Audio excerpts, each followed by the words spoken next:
आज आपल्या कारखान्याच्या या गळीत हंगाम शुभारंभाच्या कार्यक्रमासाठी उपस्थित असलेले आपले राज्याचे उपमुख्यमंत्री आणि आपले सर्वांचे नेते आदरणीय अजितदादा पवार साहेब, आपल्या कारखान्याचे चेअरमन पृथ्वीराज बापू जाचक, व्हाईस चेअरमन कैलासजी गावडे, आमचे बँकेचे संचालक, आमचे सहकारी अप्पासाहेबजी जगदाळे, आमचे दुसरे ज्येष्ठ सहकारी मुरली काका निंबाळकर, विश्वनाथ बुवा गावडे, प्रशांतदादा काटे, संभाजी नाना होळकर, हनुमंताबा कोकाटे, राजवर्धन दादा शिंदे, कारखान्याचे माजी व्हाईस चेअरमन अमोलजी पाटील, रणजित भैया निंबाळकर, उत्तमदादा फडतरे, सचिन सपकाळ, शुभमराव निंबाळकर, बाळासाहेब पाटील, विश्वासराव वाटोळे, रवींद्र माने, संपत कोकरे, भाऊसाहेबजी सपकाळ, सुनील पवार, आपल्या गावचे सरपंच यशवंत नरुटे, उपसरपंच, सर्व ग्रामपंचायतीचे असणारे सर्व तालुक्यातून आलेले सर्व आजी माजी सदस्य,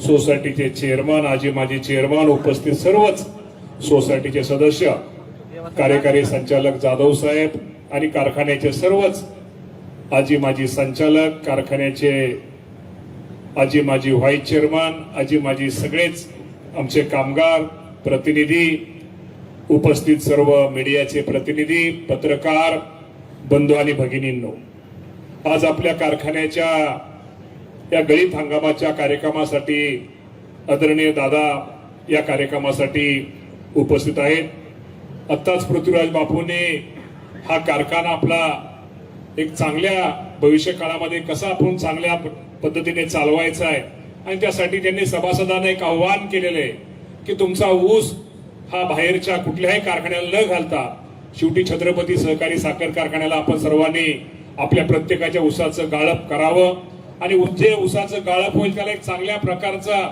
वेळेत तोड होऊन एक चांगल्या प्रकारचा बाजारभाव जो राज्यामध्ये जे ऊस बाजारभाव चांगले कारखाने देतात त्यामध्ये देण्याचं त्यांनी आपल्या सर्वांना आश्वासन दिलेलं आहे।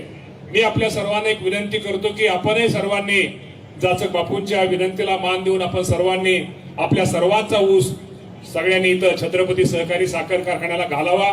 शेवटी ही कारखाना आपली सर्वांची आई आहे आणि शेवटी या आईची सेवा करणं, या आईची काळजी घेणं ही आपली सर्वांची जबाबदारी आहे।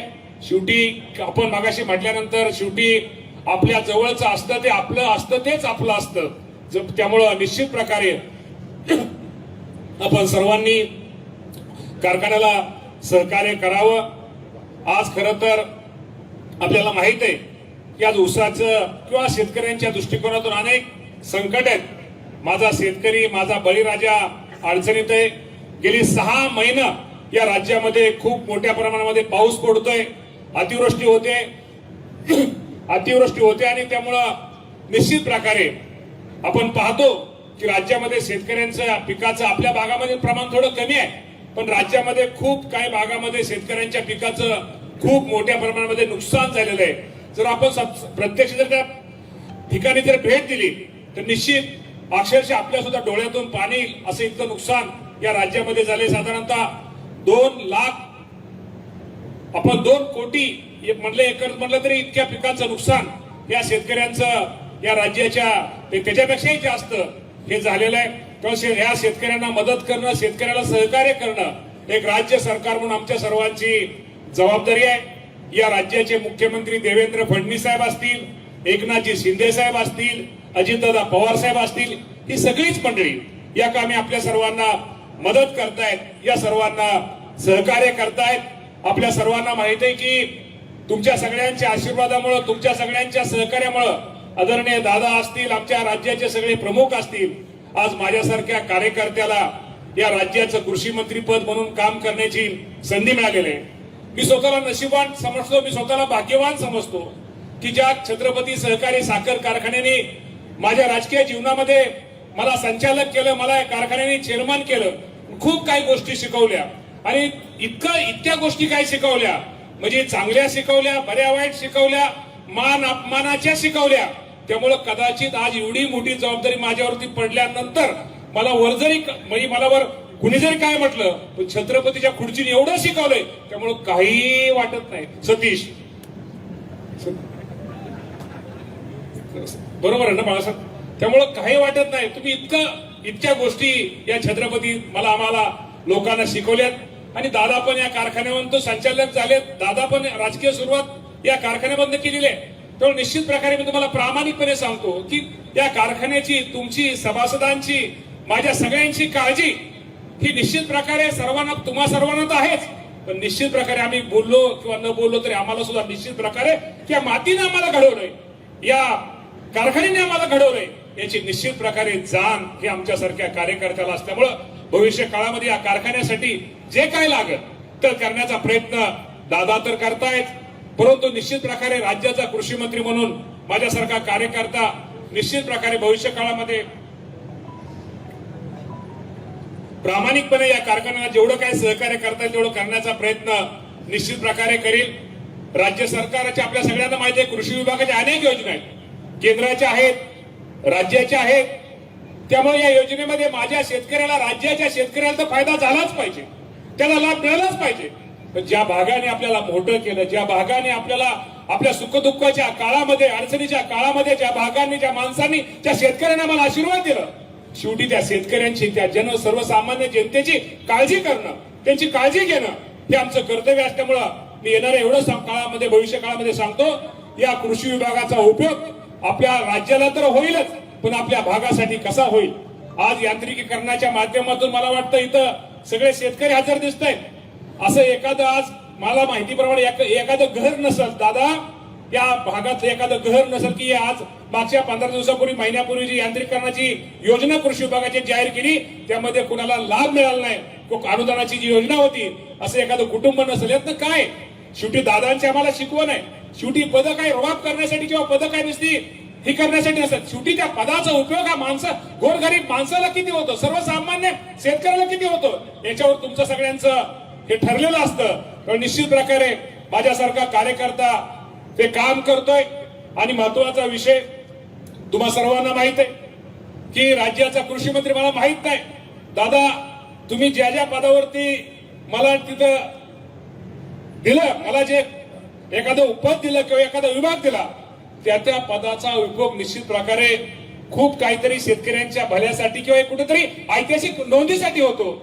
आणि त्याचं उत्तम उदाहरण, या काल रात्रीचं उत्तम उदाहरण, या राज्याचे मुख्यमंत्री तर होतेच, एकनाथजी शिंदे साहेब होतेच, पण या शेतकऱ्यांचं या अडचणीच्या काळामध्ये, या शेतकऱ्यांच्या अडचणीच्या काळामध्ये, दुःखाच्या काळामध्ये या शेतकऱ्यांच्या पाठीमागे आपण उभं राहिलं पाहिजे.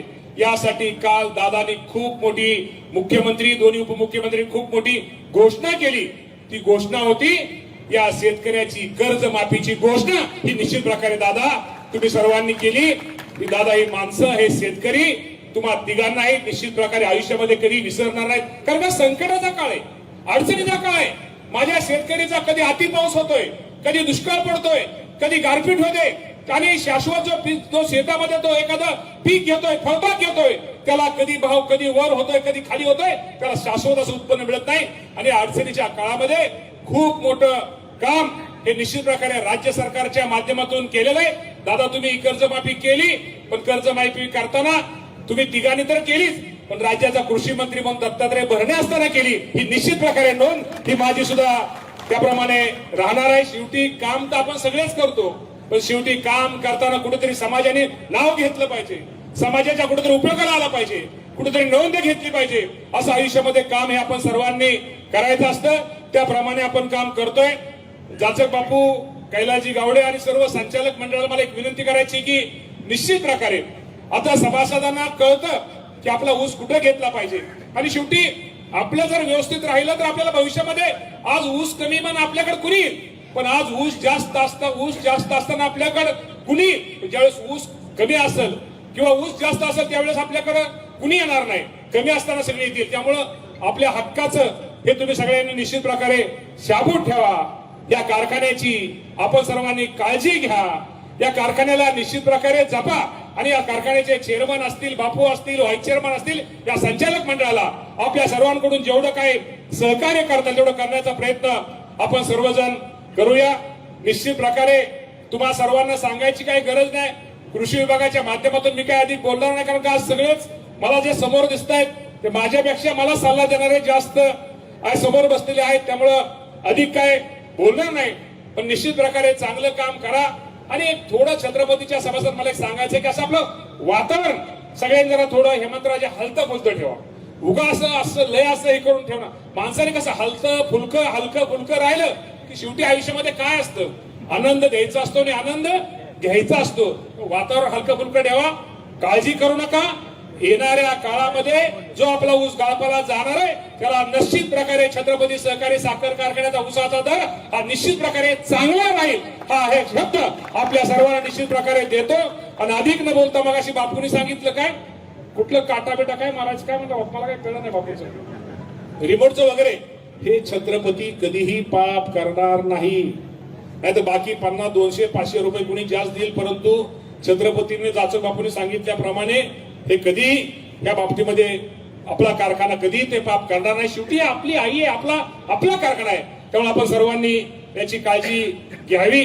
आणि कृषी मंत्री म्हणून निश्चित प्रकारे एका चांगल्या कार्यक्रमाला मला आणि माझ्या बायकोला या कार्यक्रमासाठी आपल्या कारखान्याचे चेअरमन, सर्व संचालक बोर्डाने आणि आपण सर्वांनी बोलवलं, त्याबद्दल आपल्या सर्वांचे आभार मानतो. आणि या गाळप हंगामाला आपल्या सर्वांच्या वतीनं एक राज्याचा कृषी मंत्री या नात्यानं शुभेच्छा देतो आणि थांबतो. धन्यवाद. जय हिंद.